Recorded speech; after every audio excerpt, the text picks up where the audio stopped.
The enemy does not stop attempting to seize the Kharkiv region. They consider it an important strategic area for increasing their military presence in the Luhansk and Donetsk regions through the Izum direction. The day before, they shelled the Kievsky district of Kharkiv using Smerch and Uragan multiple rocket launchers.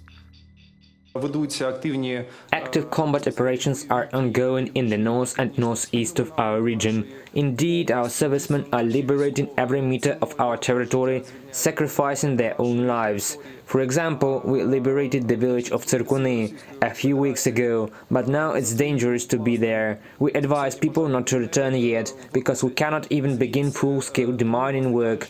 There are still numerous attacks. Overnight, the Russian occupiers shelled Avdiivka. This attack was among the heaviest since 2014.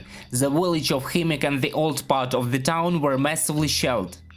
Tens of thousands of people have remained in Mariupol and the neighboring areas. They do not tolerate the occupation. Advisor to the mayor of Mariupol, Petro Andriushchenko, provided residents with advices on how to survive in the seized city.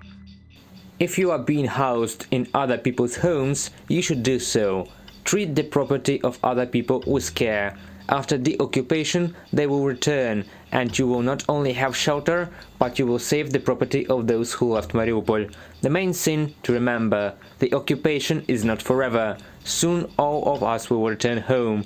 Take care of yourselves and your loved ones. Evacuate if possible. Life will not get better in Mariupol until liberation, and Ukraine is waiting for everyone. Petro Andriushchenko, advisor to the mayor of Mariupol, on Telegram. 5 civilians were killed by Russian occupiers the day before in the Donbas. Another 11 were wounded. In addition, one wounded from the Luhansk region was provided with medical care in Bakhmut. It is yet impossible to confirm the exact number of casualties in Mariupol and Volnovakha. The Russian invaders rushed all their forces to the Luhansk and Donetsk directions. They deployed additional units and military equipment. In Severodonetsk, Rubizhne and Popasna, the occupiers have chosen the scorched earth tactics.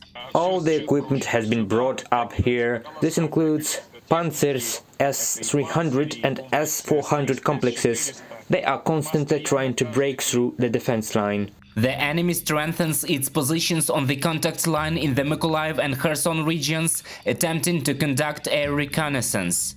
There are no significant changes in enemy combat tactics. According to a well-established tradition, an Or-110 reconnaissance drone lifted into the sky over the Kherson region was downed by the accurate actions of our units to the count of non-recoverable losses of the enemy forces. In total, the enemy lost more than 50 Russian occupiers and a number of armored vehicles as a result of the actions of our missile and artillery units jointly with aviation. There is a high threat of missile attacks in the Odessa region. One of the latest ships of the Black Sea Fleet, Admiral Makarov, sailed from Sevastopol to join a group of 7 large landing ships and 2 missile carrier ships. Do not try your luck. Do not expose yourself to the dangers of mined coast and coastal waters, particularly in stormy weather. Do leave to the enemy the treats that can ruin his plans. Every highway in the Kyiv region has been demined, and the electricity and gas supply has been fully restored. The repair brigades were working around the clock to restore communications. All substations have been powered up. The energy sector has been working around the clock, and I remind you that after the hostilities we had 528 settlements with no electricity supply. That is about 10,000 kilometers of lines. The DTECT Energy Company will be working on the connection of each building or apartment. The day before, Ukrainian president signed a decree to award 194 servicemen of the Armed Forces of Ukraine with state awards, 44 of them posthumously. Volodymyr Zelensky emphasized that everyone should always remember those who give their lives for Ukraine. Reported by Roman Smoler, Natalia Hayevska, UATV News.